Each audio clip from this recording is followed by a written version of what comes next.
слушам на CNN дека стално кружи една, да не кажам за мене, и увредлива констатација дека ова е срам за Македонија. Ова е срам за меѓународната заедница.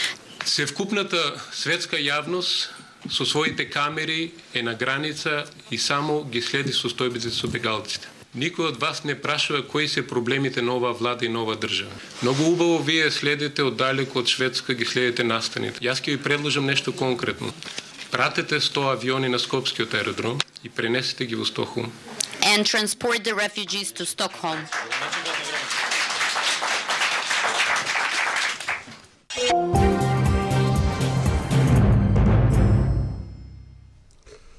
Ова кратка, енергична и директна порака на починатиот председател Борис Трајковски, 99 година, за време на големата бегалска криза и пристапот на албанците во Македонија, го вивна овој човек во политичката орбита на Македонија. Јас лично со Борис Трајковски се сретнав 92 година со една група панелисти од Балканот во далечната Атланта, Џорџија, Соединените американски држави. Во Картер центарот се разговараше една недела за перспективите на Балканот по дисолуциите и перспективите на можните нови конфликти. Морам да признам дека тогаш беше џашен, дека од 50-тината луѓе, двете личности беа во центарот на вниманието на Картер и на целокупната тогашна притаена или таена администрација на Стейт Департментот. Ругова и Борис Трајковски. Се разбира, тогаш на моменти ми стануваше јасно дека тоа е можеби еден од идните политички македонски водачи. 11 години е од загинувањето на Борис Трајковски, председателот на Македонија. Ова, поштувани гледачи, е веројатно 1/3 од досијата што собра една одважна екипа на истражувачи околу Комисијата за исследување на околностите за несреќата, а ова е единствената книга на мојот вечерашен гостин, Зоран Дорески, посветена на контраверзите на летот, за кој еден од европратениците, швајцарецот Андреас Грос, изјави дека тоа не е несреќа. Се разбира, тоа ќе биде клучната дилема и меѓу другото основниот факт. Кој е клучниот придонес на Борис Трајковски во неговиот мандат? Особено 99-та, 2001 рамковниот договор и неговата смисла да биде човекот од народ и човек за народ. Мој вечерашни гости се професор Владо Поповски, екс-министер и долгогодишен соработник и на Борис Трајковски и на Киро Глигоров. Сотир Костов, публицист и председател водач на комисијата која ги истражуваше или вршеше на одреден начин реанализа на околностите за падот на авионот и загинувањето на 8 македонски државјани заедно со председателот Борис Трајковски и Зоран Дорески, екс-шеф на УБК во така наречената позната 6-та управа или управа за ВИП гости за чување на државниот и политичкиот врв и на амбасадорите. Ви благодарам што дојдовте. Дорески, ќе ве замолам додека разговарам да ми направите една посвета. На самиот почеток. Што е ова, несреќа? По сите стандарди, тоа е на цивилното воздухопловство, тоа е несреќа на авион кој летал во контролиран лет и удрил во тлото. Цифт, кратеница. Сепак, мислам дека кога ќе се зема во предвид што све системот пропуштил да направи, кои сите грешки се направени системски, мислам во воздухопловниот систем. Сите субјекти инволвирани во ова несреќа или во погибието на председателот, на членовите на државната делегација, чинам дека можеме да збореме, ако латентно поимот го сваќаме прикриено или нешто што тлее со време па чека да се разбухне, можеме да кажеме дека е едно латентно убиство, ама убиство на несовршеноста, на сите порозности, сите дупки и несовршености на воздухопловниот систем. Немарност, намерност или грешка? Немарност на македонските власти, намерност на некои други структури или грешка на своровци? Грешки, и то големи, и пропусти. Добро, доста. Ќе продолжиме понатаму. Дорески, во книгата, ако не е несреќа, што би можело да биде? Значи, остануваат уште 3 опции. Може да се работи за саботажа, диверзија или тероризам.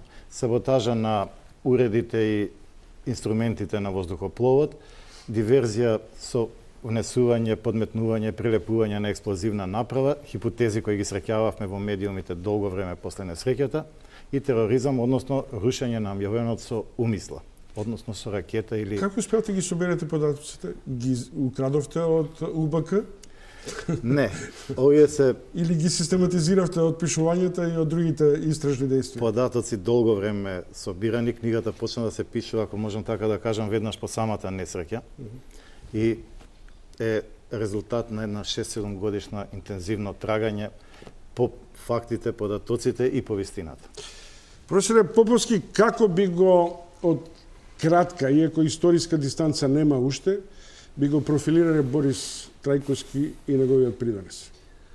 Сосема косом, мислам дека Борис Трајковски беше првиот комплетен државник на Република Македонија, председател кој што го почитува како свој председател сите граѓани на Република Македонија.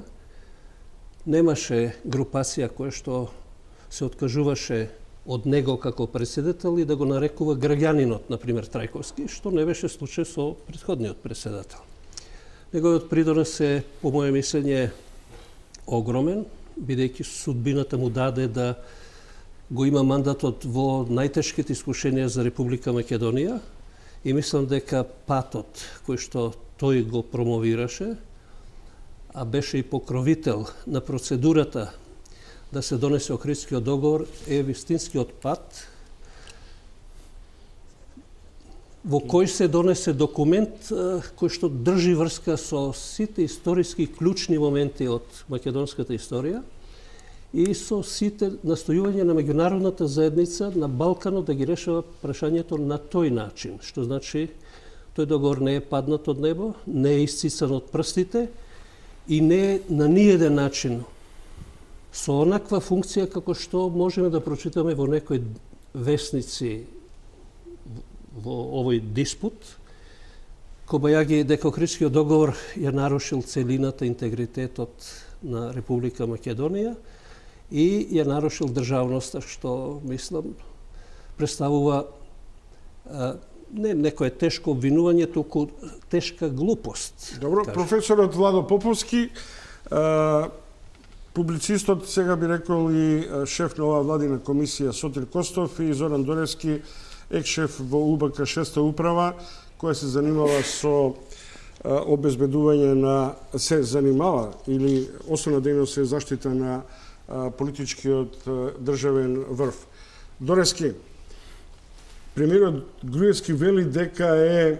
Се разбира, поштување на анализата и на несреќата и на уделот на Борис Трајковски во македонската современа историја ќе се вратиме, но овие тројца луѓе имаат свој публицистички јавни настапи, па и одредени поранешни функции, за кои можеме да проговориме за еден мал миг од актуелните состојби. Актуелниот претседател излегува во јавност вчера и вели дека е загрозен. Кога премиер вели дека е загрозен во шпицот на аферата со прислушување, странски служби, домашни служби и така натаму.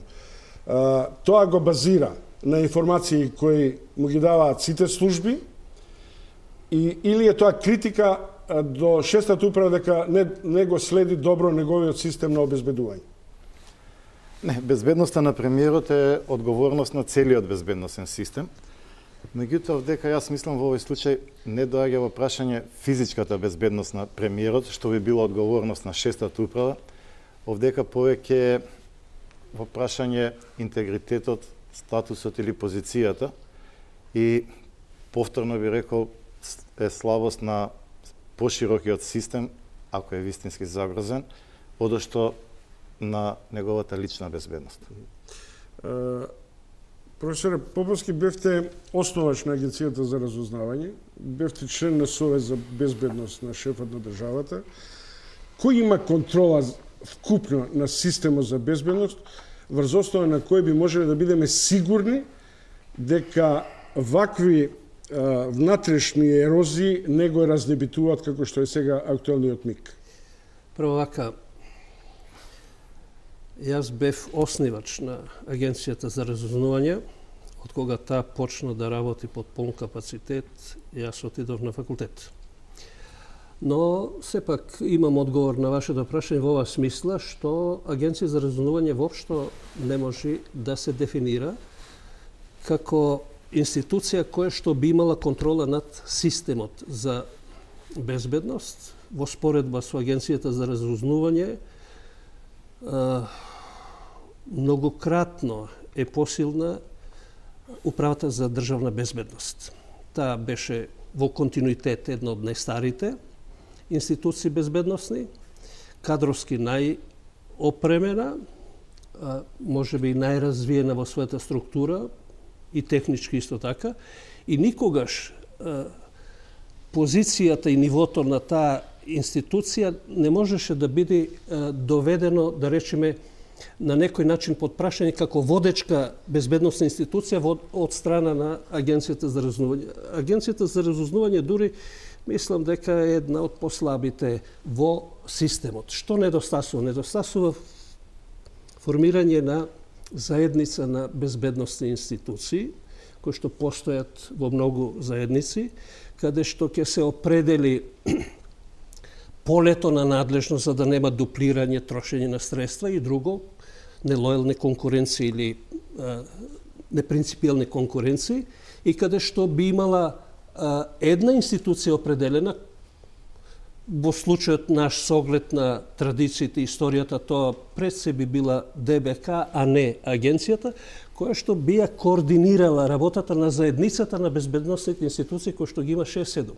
Сега сето тоа е распарчено, секој на свое поле работи и многу често се случува да се преклопуваат активности на повеќе институции, од кои само една е надлежна, и многу често да се добиват информации кои што си противречат една на други. Барем нема единствена аналитичка служба. Например, како... Чекайте, ама 17 години постои Агенцијата за разузнавање.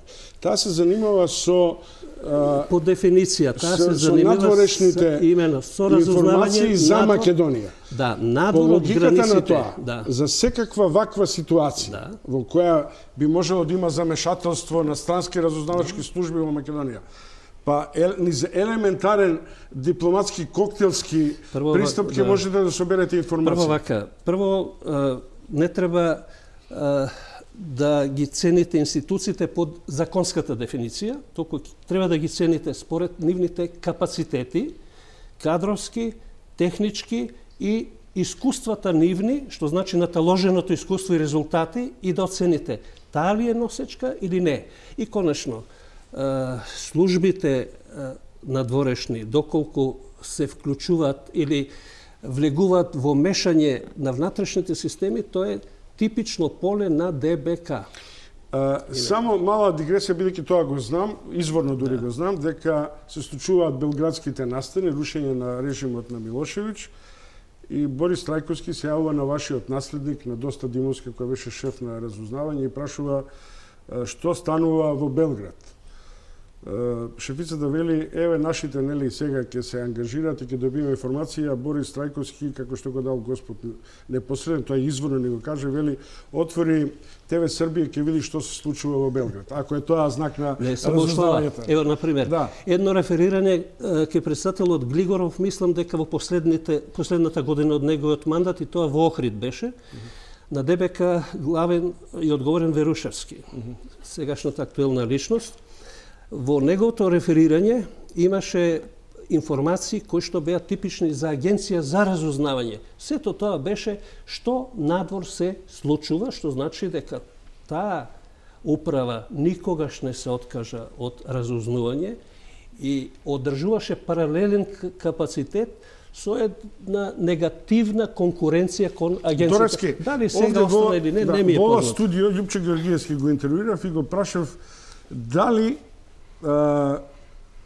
тајните служби имаат контрола врз политичарите и знаат да манипулираат со информации. Со секаков вид. Во еден момент дури да ги стават под контрола и политичките фигури. Дали е тоа точно?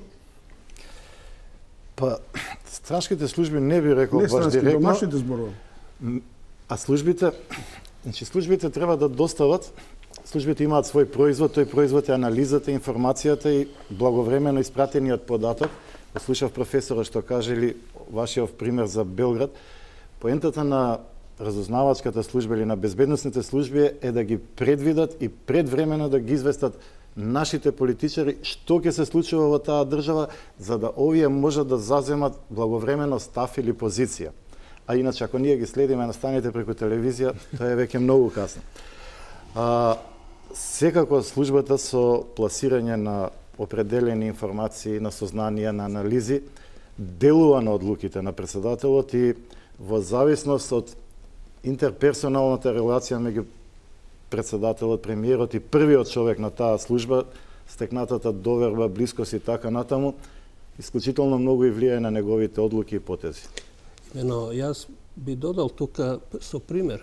Имено, мојот одговор би бил позитивен на вашето прашање. Имено тие служби, особено главата на тие служби, во минатото, значи, настојувала практично да ги контролира политичките личности, врвните личности на државата. Врз председателот на Републиката и врз премиерот. Например, носителот на првата функција на ДБК направи неколку конструкции за загрозеност на системот во Република Македонија 1993 година и ја испрати полицијата на ниво на 1000 полицајци. Во Радолиште. Во Радолиште и 10 оклопни транспортери, еден им се расипа по пат, па со 9 отидоа, со информација дека таму има стационирано огромно оружје наменето за рушење на Македонија. Најдоа 2 или 3 пушки М48 од Втората светска војна, применувајќи непримерно сила, рушејќи дури еден од зидовите на една куќа, а во меѓувреме Герт Аренс разговара во Охрид за стабилизација и му носат 300-400 слики, фотографии од сето тоа. И тој прашува, што ние правиме, а што е ова? Господин Костов, да, појдете. Не сум специалист за овие служби. Ама сте како моите публицист. соговорници. Ама сте Овие 6 публицист. години кога собирав со мојата стручна екипа докази за да ја отвориме на босанците, да ги убедиме со аргументи да отворат истрагата, меѓу другото се работував со агенцијата за разузнавање, што спомнувате, со полицијата, со војното разузнавање, со кабинетот на председателот и малтене со сите. Знаете ли што приметив нешто, ја не го знаев тоа, дека има една форма, месечна трилатералка меѓу овие три служби и разгледуваат документација и потоа на првите тројца, четворица луѓе од државата им даваат информации. Го анализирав периодот после несреќата. Ниту еднаш на дневен ред не е ставено како загина председателот Во Трајковски. Босна? Не. Или тука, во Македонија. Во Босна немам додир до тие Совет луѓе. за безбедност ни Тоа е понатаму следува тоа. Значи, ниту еднаш на тие трилатералки. Да не ги споменувам шефовите на тие три служби. Тие си неко неформални Значи, или формални, со записници? Не би знал, со записници се формални. добро. Значи, шефот на војно разузнавање, ДБК и Агенција за разузнавање во 6 месеци по несреќата немат расправано како, под кои услови и во кои околности загина председателот Трајковски во несреќата. Тоа ме мотивираше да тражам да истражувам понатаму. Владата на Република Македонија во 2004 година го нема разгледано извештајот за на првата комисија за истражување на Салко Бегич, не на Салко Бегич. Да, извинете. Собранието знаеме сите, го нема гледано ниту на отворена, ниту на затворена седница. Кабинетот на председателот и тогаш обезглавен и потоа со новиот председател го нема разгледувано, интервју му правев на председателот посета, Трајковски ми го потврди тоа, го немат разгледувано. Председателот на државата, знаеме сите по уставот, е врховен командант. Проверувавме во генералштабот. И во генералштабот не разгледувале како им загинало врховниот командант. Се прашувам, зошто е тоа така? Зошто е тоа така? Кога цело време се правеа многу шпекулации, многу верзии што се случило, како се случило, а ниту една релевантна институција не го разгледувала извештајот како загинал председателот, сем обвинителите под притисок на јавноста и на роднините на загинатите и тогашната управа цивилна воздушна пловидба, но само го примила и на никаков колегиум по ништо не постапила по безбедносните препораки кои се препорачуваат. И целта на истражувањето на несреќи е преку безбедносни препораки да се предложат до инволвираните субјекти да не се прават воидни на такви грешки и да се спречуваат вакви несреќи. Тоа не е разгледуване во Македонија. Ниту кај операторот во владата, ниту во денешната агенција тогаш не. Дорески, вие тоа на овој начин го начнувате. Зошто е тоа така? Немало волја или имало обструкција? Тоа е интересно прашање. Значи, во контекст на ова што кажа Сотир, веднаш по несреќата во Мостар заминува независна експертска комисија. Да. Кризно тело. Кризно тело, 30 члена, во кои се 4 високи безбедњаци.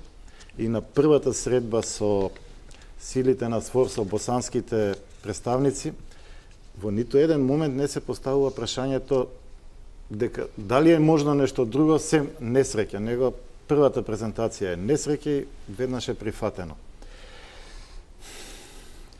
Не можам точно да одговорам зошто е ваквата позиција на македонскиот безбедносен систем, меѓутоа сметам дека недостасува повисок степен на професионалност и работење по процедури независно од политичкиот момент, ветровите кои дуваат во државата или односот на партиите. За сите тројци едно прашање што е можеби обединувачка е симптоматологија. Видите, нам ни се случи атентат на Глигоров, исто така со многу слабости во истражните дејства, поставеноста на тајните и специјалните истражни дејства. Ни се случија симптоматично загинување на Мијалков, ај сега да не споминјам и на Младенов и така натаму. Но, што е тоа што го ограничува тој систем да функционира врз основа на анализа на факти или функционира врз основа на анализа на шпекулации? Прво, во врска со атентатот врз председателот Глигоров, тогаш не постоеше Агенцијата за разузнавање, постоеше само МВР. Веројатно, пропустите во истрагата се констатирани некаде. Таму имаше истражен судија кој што беше повикан, ми се чини, многу подоцна, а по словото на законот треба веднаш и првото действие да учествува во прво действие и да го раководи, да ја раководи истрагата.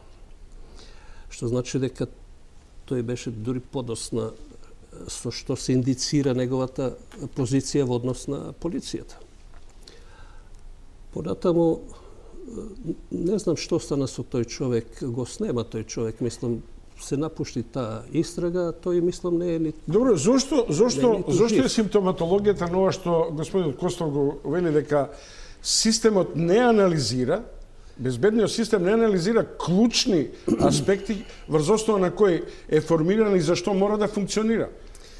Многу се сложени прашањата, особено во првиот случај околу атентатот на председателот Глигоров, бидејќи се поставува прашање дали е тоа можно да се случи без инволвираност на било кој сегмент, меѓутоа од Република Македонија, да кажеме. Има многу симптоматични случаи. Прво, колоната ја запира... Не, да не правиме анализа на Глигоров. Молим. Одговорите ми, Дорески, зошто после 20 и кусур години, 21 година, после 20 години после атентатот и после целата кумулација на сознание и енергија и на пропусти, не функционира заеднички систем кој прави анализа на причините, на можните индиции, на можните пресретнувања и така натаму? Па јас не мислам дека проблемот е во нефункционирањето на заедничкиот систем. Овдека е проблемот повеќе во неавтономното функционирање на носечките безбедносни институции. Они се секогаш под силно влијание на политиката, на политичките партии, односно на актуелната владеачката партија, и во принцип ниедна власт не сака тензија, драматизирање на одреден случај, сосема спротивно. Мислам дека и тоа се има случај на 2004 со првата истрага. Оди кога има ваков некој настан што побрзо да биде абсолвиран, затворен, не водејќи сметка дека после тој прави репоркусии и со своите негативни ехоа, да кажам, во јавноста, цело време разбранува и создава тензии.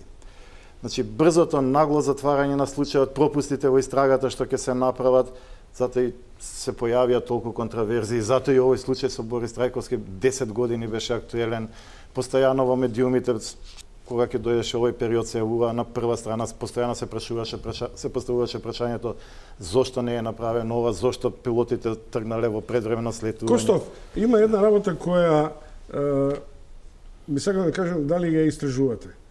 А тоа е доаѓа информација за загинувањето. Предполагам дека се собира Советот за безбедност или владата. Излегува лидерот на ВМРО ДПМН, Никола Груевски, кој вели дека уште не пронајден Борис, ние го прогласивме за мртов и се става во функција држава која треба да функционира без председател, односно со негов заменик. Кој е тој аспект што ве води кон сомневање дека во целата таа работа исхитрено, избрзано се реагирало? Не сум сигурен дали е само исхитрено и избрзано.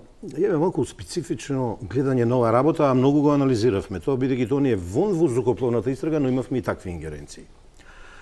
Најпрво ми се состанува владата. Доаѓа премиерот од Ирска и сега не можам детали да објаснувам од транскриптот, но тие расправаат за промена на устав, за нови избори, за нов председател, не расправаат каде е председателот, што му се случило на постојниот председател на Република Македонија, господинот Борис Трајковски. Тоа е во 4:30 часот, во 16:30 часот. Во 19 часот се свикува Совет на национална безбедност, се разгледува ситуацијата, таму е дадено едно конструктивно прашање, конструктивен предлог, наши специализирани единици да побараме, да помогнат да се најди авионот, тоест погинатите, преживеаните, повредените или така натаму. И се прегласува ден на жалост. Претходно се прогласи ден на жалост. И се видите што таму се дава една неточна информација до тогашниот председател на владата. Која? Информацијата е дека Македонија нема такви единици. Добро, нема. Зашто не ангажирале? Истражувавме, има. Зашто не ангажирале други? Ама не се сакало. Одговорот на тогашниот шеф на опозицијата му било кажано дека немаме такви единици, значи тоа е ноторна невистина. Имало 4-5 единици специализирани во Америка, во Швајцарија и во Франција. И дури една единица наводно, ова не го знаеме точно, била веќе построена во Петровец и чекала дозвола да оде да истражува. Добро. Со 3 генерала имав интервјуа, ми го потврдија. Македонија во 2004 година имаше специализирани единици во склопот на војската и доколку ни беше дозволено, ние века бевме обучени да го пронајдеме авионот каде загина. Професор Владо Поповски, Сотир Костов и Зоран Доревски се вечерва гости во Топ тема, посветена на Борис Трајковски, мистерија, личност и дело. Малку ЕПП и потоа се враќаме на делови од извештајот за истрагата за несреќата и потоа сосема известно за неговата историска оставина за време на 4-годишниот мандат. Скоро 5. Поштовани гледачи, 11 години од загинувањето на председателот Борис Трајковски и овој пат разговараме за мистеријата околу летот, сите случувања, а особено ќе ставиме акцент на во завршницата на дебатата за неговата улога во политичкиот живот и во средувањето на смирувањето на конфликтите и етничките и воените. Завршен извештај за истрагата на несреќата на воздухопловот на владата. Како е тоа завршен? Кога имате еден контраверзен на Салко Бегич и имате еден друг извештај на Кулич во кој експерти, вклучувајќи оваа комисија, наоѓаат субтилитети кои оставаат сомневање што се случува. Немарност, несреќа, атентат, небрежност на СВОР. И дали се сокриени или дали сите податоци ви беа достапни во истрагата во Босна. Бидејќи мислам дека е тоа клучниот елемент. Дали добро го разбор прашањето? Значи, дали е тамо клучниот елемент? Дали ги имавте сите релевантни податоци? Вака. И зошто има контраверзија меѓу Бегич големи. и Кулич? Па е вака. Салко Бегич од 2004 година со првата комисија која истражувала несреќа да го истражувала само факторот човек и тоа од факторот човек само посадата. Не истражувале според анекс 13 операторот, значи каква е моја организацијата, како функционира според ИКАО стандардите, не истражувале вршењето на контролата врз авионот, неговата пловидбеност и така натаму, тоа е управата за цивилна воздушна пловидба во Република Македонија, не истражувало каква била состојбата на аеродром Мостар, како се менаџирала состојбата во аеродром Мостар, тоест контролата на летање, и не ги истражувале босанските власти. Ама има и зошто не ги истражувале. 80% од членовите на таа комисија биле вработени во БХДЦ. Тоа е панданот на управата на цивилна воздушна пловидба во Македонија во Босна, со таа разлика што таму има и една сојузна ФЕД се вели, значи сојузна или тоест Федерална агенција за цивилно воздухопловство. И тие доаѓаат до заклучок дека само пилотите се криви поради тоа, и сега внимателно ќе се изразувам, поради процедурални грешки по висина и дистанца во контролиран лет удар во терен. Значи, се нема спомнато ниту процедура, ниту точка фиксна, а тоа има фиксни точки што се поминуваат.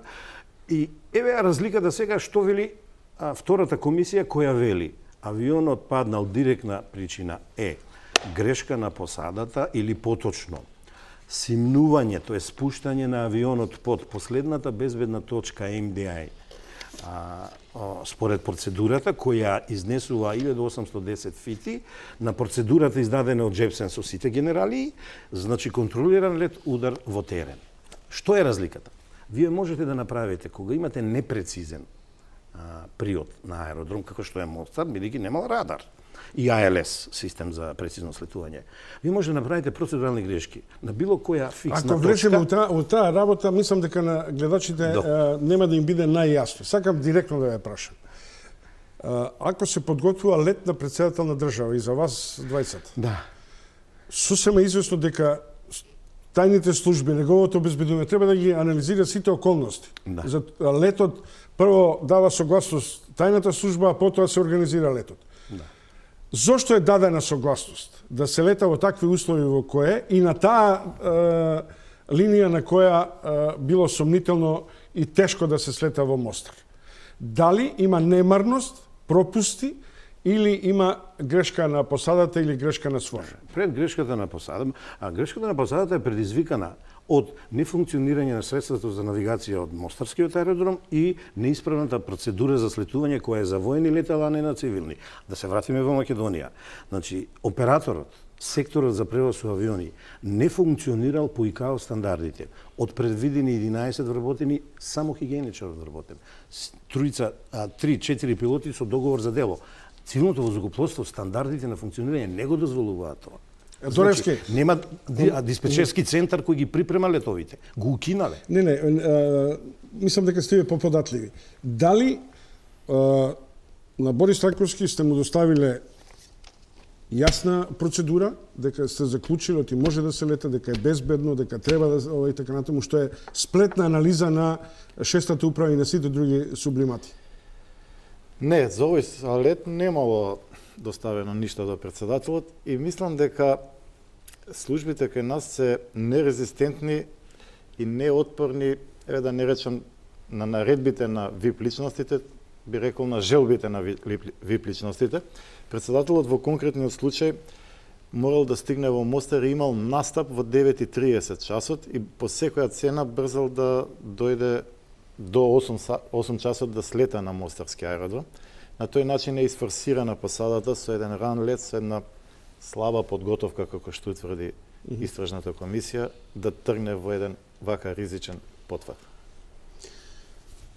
Во вашата книга, и сега тука барам одговор, меѓу другото, на една мистерија или проклество и на атентатот на Глигоров и на загинувањето на Трајковски.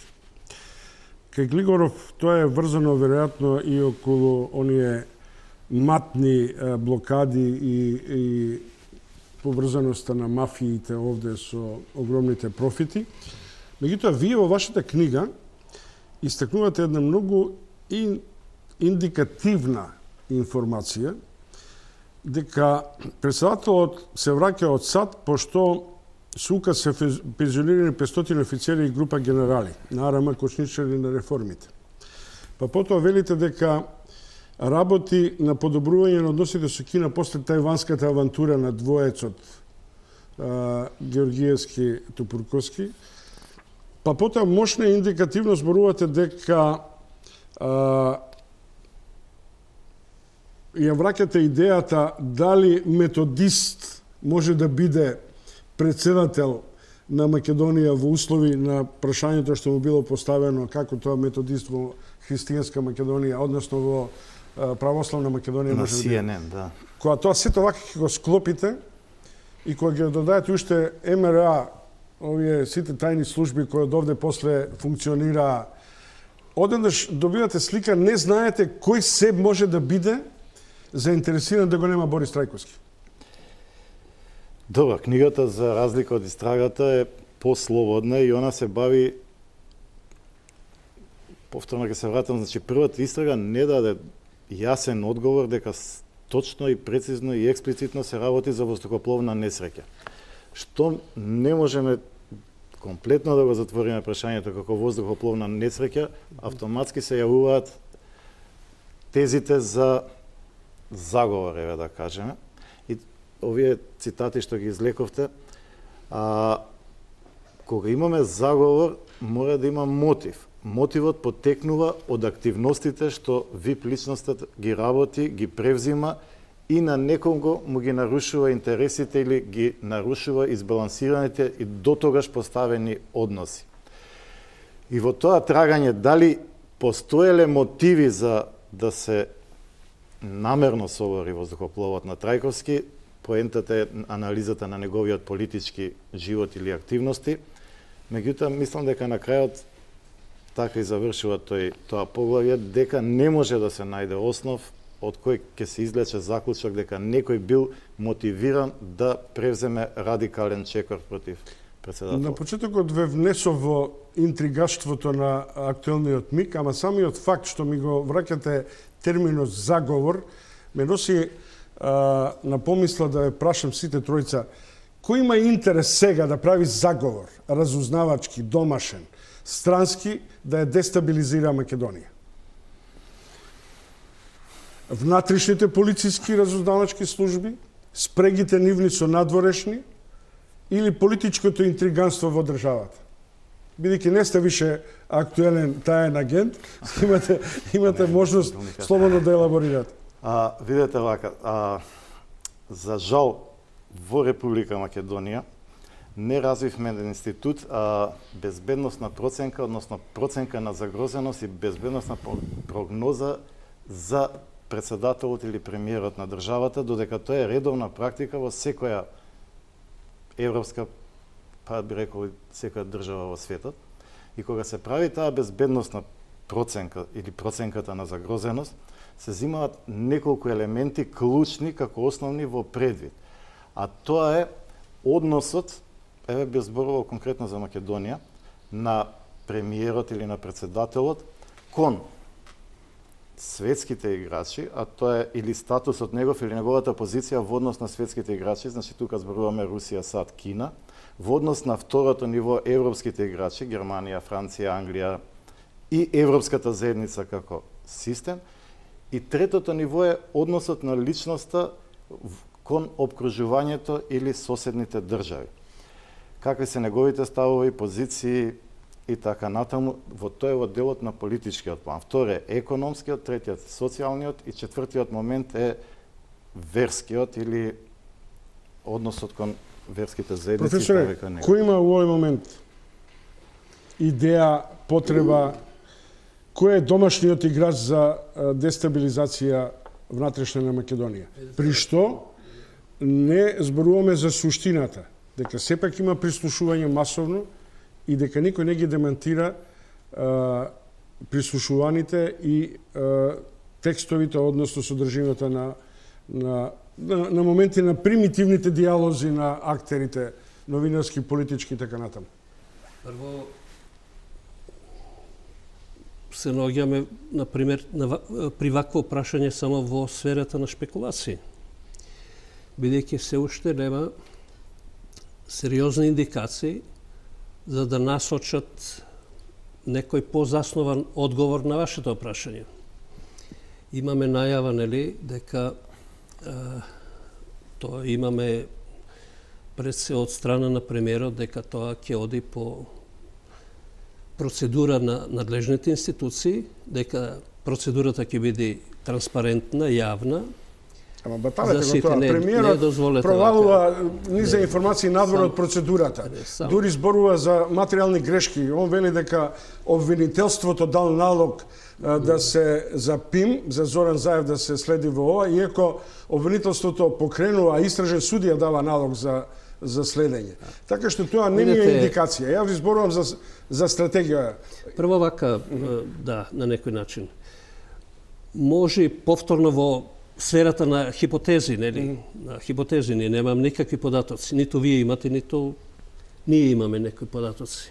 Ги имаме оние во јавноста, како што велите, конфузни, противречни, што се явуваат. Имаме една страна која што ги изложува тие ленти, прислушкувања, така наречени бомби, и тоа е, се знае, опозицијската партија, така ли? Мотивот кај таа партија може да биде мотив на доаѓање на власт или на создавање услови да се направи некоја друга широка коалиција без избори. Проблемот на меѓународната заедница, мислам дека меѓународната заедница мощно строго се држи до легалните процедури и затоа инсистира, например, на враќање на таа страна која што соопштува неформално во јавноста да се врати во парламентот и тамо да ги разгледува тие нешто. Чекајте, професоре. Не дозволете со создавање на комисија. Меѓутоа ставете таа комисија. Комисија у комунизмот и кај нас никош не решавала. Прашањето е зошто обвинител, ако имаме независно институција, не реагира по настапот на шефот на владата кој вели... Морам да ви кажам да го прашате обвинителот. Очигледно, вие имате определено мислење дека, например, еден ваков одговор не е одговор, а одговор е нешто што вие предпоставувате, па повелете, соопштете го. Па јас ви го соопштувам, ја немам причина да, како јавна личност и како модератор да не го соопштам. Прашањето е, шефот на државата вели дека се поведени ПИМ мерки и Зоран Заев е стивен во кабинетот.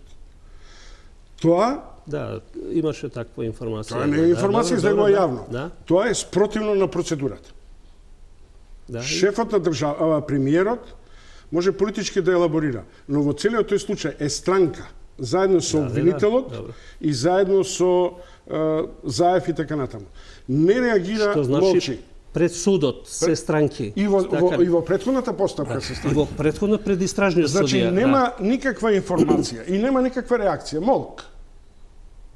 И сега вие викате легално треба да одиме тоа во... да викам, нели? Има институции кои што по устав треба да викат, да дават наредби, а тие ако не дават, например, зошто не реагира обвинителството?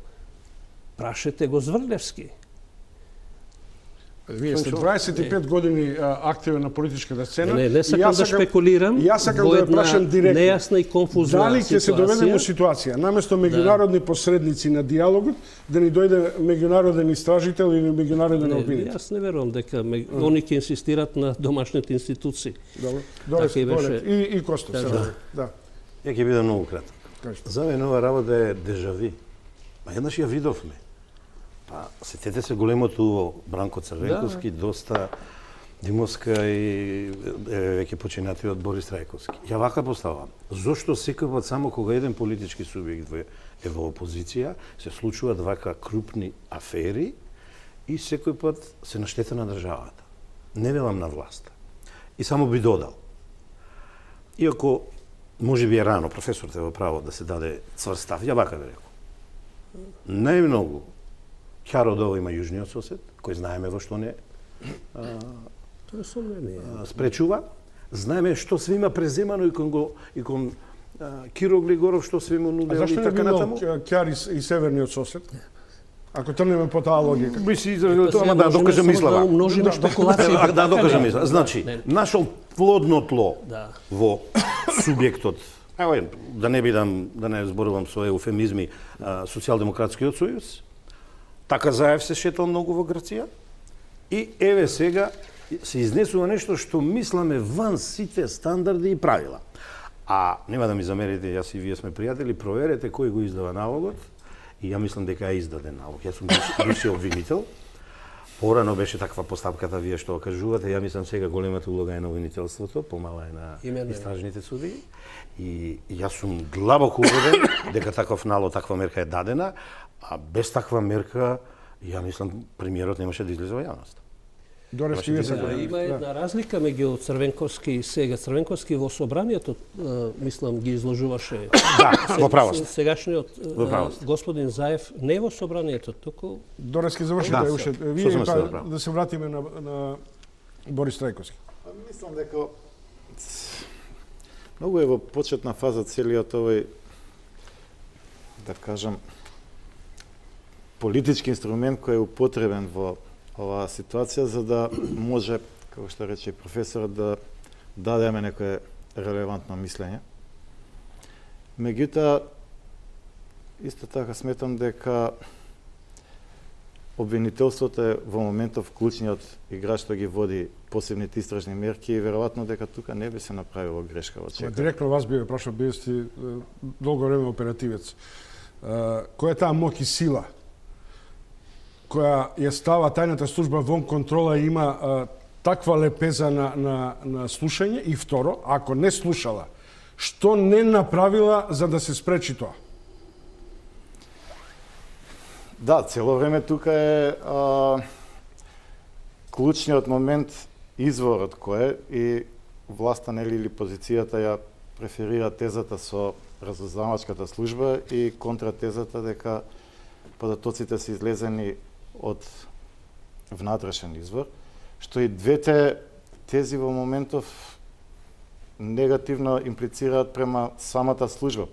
Или била немоќна да спречи влијание на самата служба, на странска служба, или е немоќна да ги контролира своите редови. Као професионалец и оперативец, ја го гледам на тој начин. Овој. Професоре, како ќе дефинирате пуч, бидејќи бевте и министр за одбрана? видите, пуч е политички удар, нели не е револуција, туку може да го изврши една групација, еден дел од вооружените сили, некоја котерија, некоја структура и така натаму, во секој случај надвор од институциите. Тоа е насилно уривање на институциите. Да, надвор од процедурите, институциите и механизмите како се менува власт. 99 година имавме пред собрание собир на едно 30.000 луѓе кои дојдоа со калашникови и пукаа. И тоа беше директен атак на институциите. Тоа не беше пуч. 99 година. Да. 2001 се извинувам. А 2001 Тоа требаше да го менуваат Борис Трајковски и да го враќаат Киро Глигоров. Не знам дали тоа второто беше во план. Во секој случај тоа беше Беше затоа што сегашните мејнстрими тогаш ја игра улогата на мост. Вака. Прво, тоа беше демонстрација против председателот во процесот на самата криза од 2001 година. Добро. И мислам дека, колку што ме држи сеќавањето, дека тоа беше после она декларација Призренска, која што беше подпишана под покровителство на еден дипломат Хових, мислам дека се викаше. Таму имаше 6-7 точки во таа декларација. Да, и Фровик потоа го прогласи за пресорен. Имаше, да, и беше протеран, така да се каже. Имаше протест во однос на решението за службеност на албанскиот јазик. Во таа огромна гужва беше пукано во кабинетот на председателот Трајковски. беше пукано и со пиштол. Добро, ама тоа не беше пуч. Не, дозволете, и беше поставена бомба од другата страна на собранието и односното лице, мислам дека одлежа затвор. Тоа лице беше покрај другото и лице кој што го газеше знамето на Република Македонија во Крушево. Истиот тој. Така што функционира одредени групи кои што можеа да бидат поттикнати од некој во политичката структура. Меѓутоа, не може да се споредат таа ситуација со ова што сега се случува. Ова што сега се случува од прилика велиме дека на уво кое што сега пораснало многу поголемо, на улица се создава, тогаш беше барем во парламентот создадено, имаше некоја процедура, а сега е најдобро, многу е на почеток за да можеме да шпекулираме кој ја одигрува својата улога, кој не ја одигрува, бидејќи не ни се познати улогите. Не ви спорам зашто ќе треба да изложим некои ставови во оваа ситуација со медијатор. Да ги замениме улогите на самите институции. Вие да се поставите евентуално како некој судија, а ние како обвинители нешто друго што ви... Се чуваме тоа. Поштовани гледачи, Поповски, Доревски и Костов се мои вечерашни гости. Разговараме меѓу другото и за актуелниот еден микс и за 11 години мистерија околу загинувањето на Борис Трајковски. Се враќаме веднаш со дебатата каков епилог би имал овој извештај, завршен извештај и потоа за улогата на председателот Борис Трајковски во две клучни фази 99-та, 2000-та и 2001 година. Секогаш беше многу динамичен, енергичен, борбен, чесен во намерите и отворен човек. Никогаш не се штедеше ниту себе, ниту соработниците кога беше во прашање напредокот, развојот на Македонија, подобрата иднина, барањето излез од секоја кризна ситуација. Борис Трајковски беше човек што знае да ислуша, да даде, но и да прими совет од секого, да сгреши, но и да признае грешка и да се извини. И секогаш подготвен да простува за оние што ќе му сгрешат. Пред само 10 дена, полн со живот, полн со ентузијазам и верба во европската иднина Македонија, ти ме испрати мене во Ирска. Судбината одлучи денес јас тебе да те испрекам во незаборавниот дел од историјата на нашиот народ и нашата држава. Во овие изминати 4 години и приликите, но и оваа проклета професија наречена политика наложија во исто време да станеме и пријатели и противници, и да соработуваме и да се критикуваме. Но она што со сигурност го знам е дека во сите клучни моменти при донесување на најтешките одлуки за иднината на нашата држава, секогаш бевме заедно, на иста страна, полесно разбирајќи се меѓусебно отколку дури и со своите сопартици.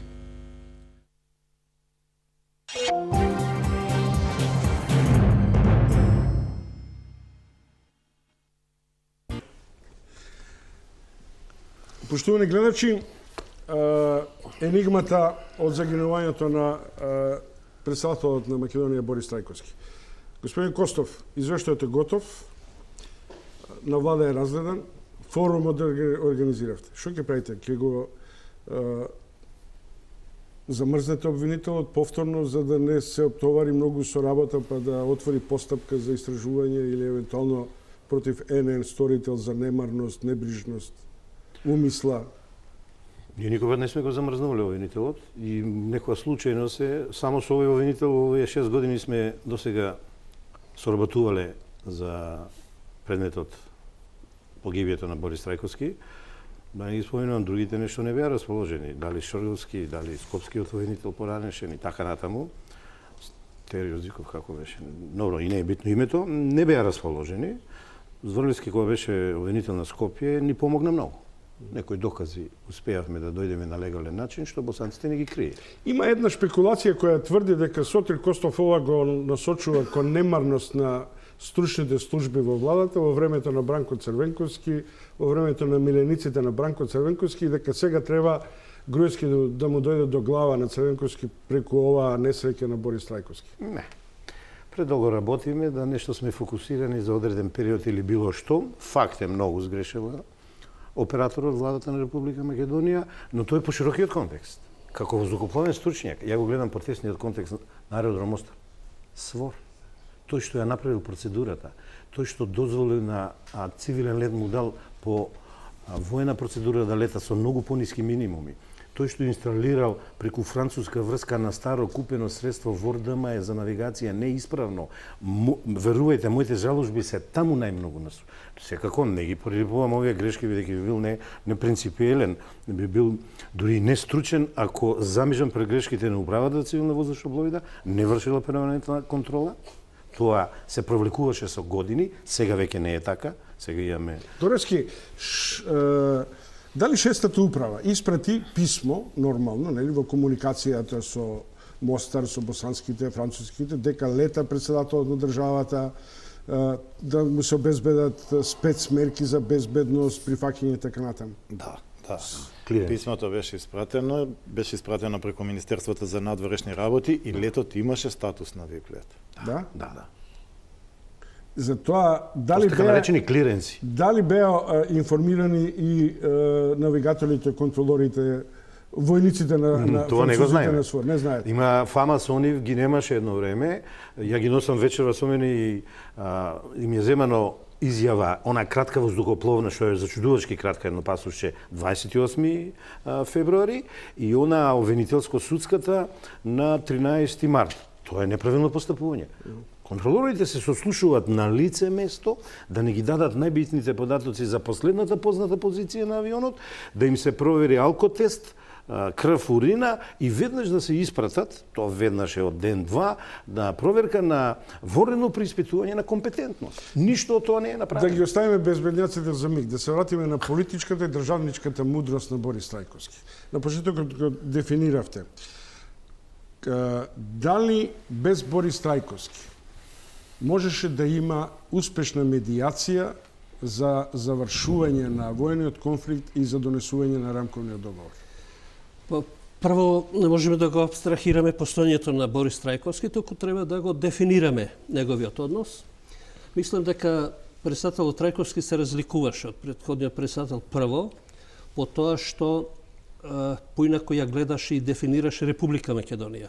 Ја дефинираше како хетерогено општество, мултикултурно, мултирелигиско, каде што суштински треба да се признат и прифатат разликите како реалност на Република Македонија, да се тргне од нив и да се направи одржлив систем преку правни и политички реформи на Република Македонија, кој што може да ја направи одржлива и функционална ова држава.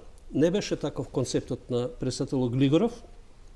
Да подсетам на три клучни работи, тоа е на Радолиште, на Тетово речица и на Гостивар. Практично во еден момент политичките партии на албанците се откажа од почитувањето на Глигоров како председател и го нарекува само граѓанинот Глигоров. И излегува со соопштение во кое кажа дека долго време ветувал одредени реформи за промена на нивната положба, која што беше положба на ексклузија, беа практично исклучени од системот. Например, податоци. 6% од осмолетка завршени деца од албанската популација влегуваа во средно образование. 93 до 94% остануваа со осмолетка за стално.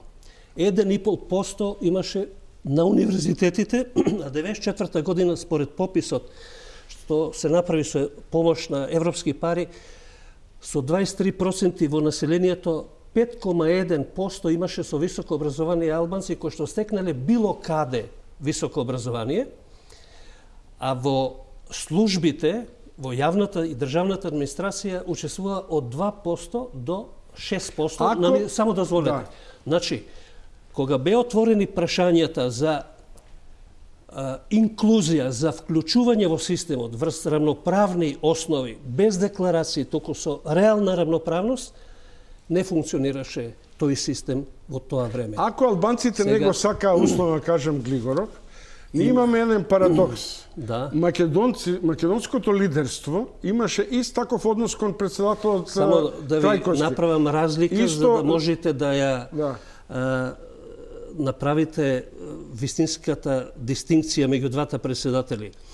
Во првиот случај и граѓаните албанци, не само политичките партии, има и став како своите политички партии за председателот. А во вториот случај, само партиски функционери, например, лидерот на ВМРО ДПМН Љупчо Ѓоргиевски се извини официјално во собранието на народот што го поддржал за председател. Тоа беа само две недозволете вака. И за Црвенковски, тој беше граѓанин од Борис. За Црвенковски, но не за граѓаните. За граѓаните на Република Македонија тука нема простор, морам да кажам, не само што го почитува, го сака председателот Трајковски, бидејќи во него знаеа дека има чесен човек кој што работи на мир и кој што работи на хармонизирање на односите во Република Македонија, во кое што секогаш на примерно ниво меѓу граѓаните нема такви конфликти како што имало во партиските врвови. Што значи, разликата во вториот случај е разлика меѓу политичко-партиски функционери кои што имаат друга варијанта за излез од кризата во Република Македонија, например, човекот што се извини пред граѓаните инсистираше на воена состојба во Македонија и на Како одолеа Борис Трајковски да не се воведе воена состојба во време кога во деликатната фаза на Охридските преговори тогашниот премиер велеше ајде растурај ова се, па додиме. Имено сакам тука да направам дистинкција на човечка основа и друго на државничка. Предлогот беше вака: председателе, ајде растурете го овој целиот собер овде, сите договарања, да си фатиме една офанзива како што треба и да го решиме проблемот. Одговорот на председател Трајковски беше: па тоа е граѓанска војна која што ќе биде масовна граѓанска војна во која не помага ни војска ни полиција ништо. Одговорот на предлагачот беше: па што му фали на Либан 20 години, ево граѓанска војна и функционира како држава. Одговорот на председател на Трајковски беше: кога ќе ги пуштам моите деца на школо, сакам да бидам сигурно дека децата ќе ми се вратат назад. Престана тој разговор. Трајковски издржа на линијата на до крај неотстапливо на мирот, за разлика на она линија која што постоеше, не беше само... Да, и бараше демаркација дури во еден период. Она така наречени сокли, нели? Тој не беше сам, исто така. И таа линија продолжи дури и по подпишувањето на рамковниот договор со неколку инциденти кои што во продолжение цела година се случува. Последниот во Сопот, тамо на граница меѓу Македонија и Србија и Косово. Задржите се политичките оцега, се враќам на безбедносниот аспект. Господин Дуровски, бевте активен тогаш, во тој период. Во МВР се разбира. Дали имавте информации за улогата на Борис Трајковски околу последната рунда завршна на пресметката во Арачиново, во кој се биеше битка дали ќе се совладаат албанците, дали американците ќе ги излечат и што Борис тогаш, на што Борис одолеа во однос на политичкиот и воениот притисок? Па добро, тоа беа и завршните действија, да кажам, во конфликтот. И Борис инсистираше и одеше на варијанта армијата или незиниот воздухопловен дел да биде максимално умерен и во контактите со генералот одеше со точни и прецизни наредби кои можеби мислам дека од другата страна не беа со задоволство прифатени, меѓутоа цело време некако, да кажам, командуваше со дигната ручна. Сотир, колку, 5 години, колку се занимаваш со? 6. можеш да направиш портрет на Борис Трајковски врз основа на анализа на сето ова со кое доаѓаше до информации контраверзни околу него? Да, може.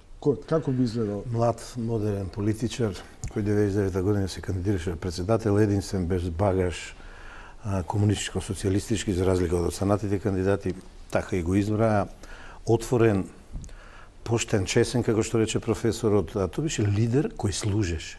Му служеше на народот. Тој и се жртвуваше за народот, тој изгуби со тој рамковен договор, ама не дозволи... се симна на да, ама не дозволи војна. Да. Нашите деца, браќа, да не гинат, и еве и на други, албанските и така натаму, и тоа му е голем доблес. Каква е неговата државничка улога во светските случувања и конекциите? Само дозволете вака, добро што го поставите на крајот.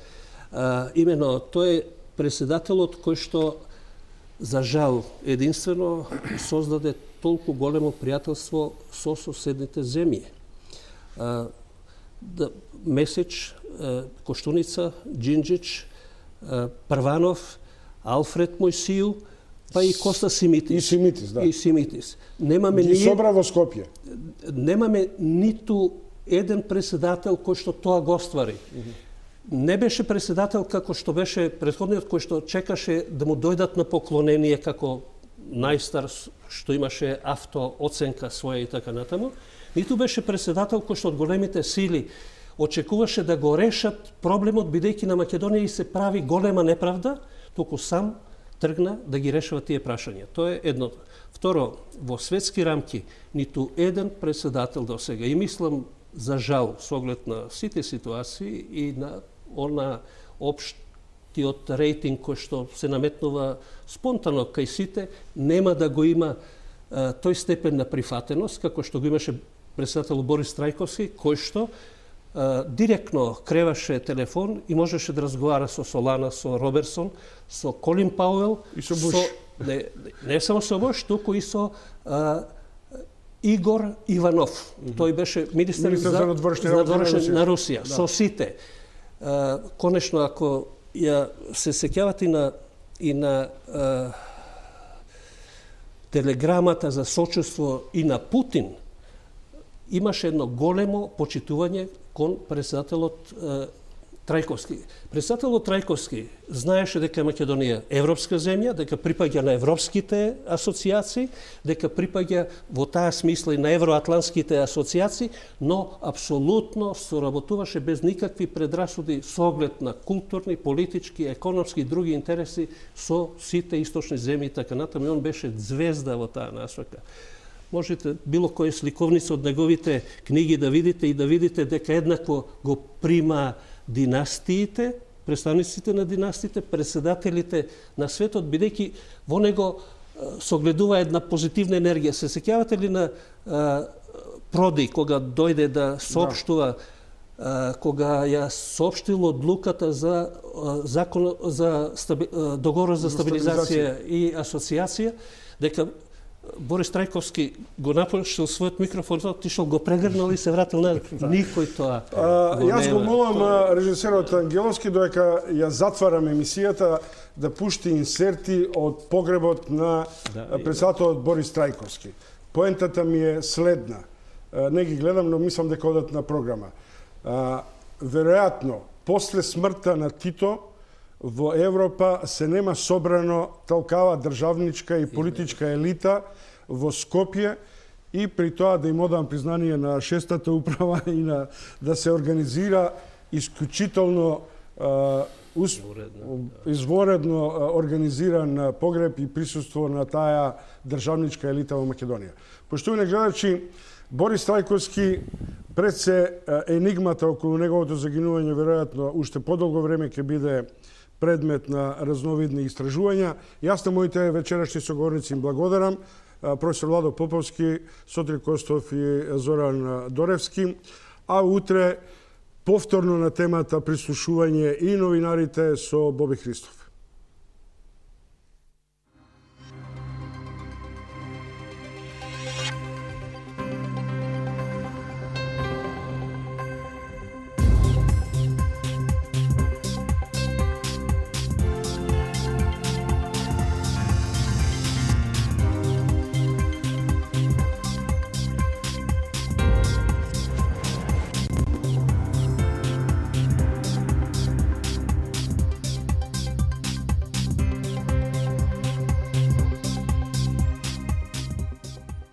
Следуваат програми од трета категорија, што не се препорачуваат за деца под 12 години.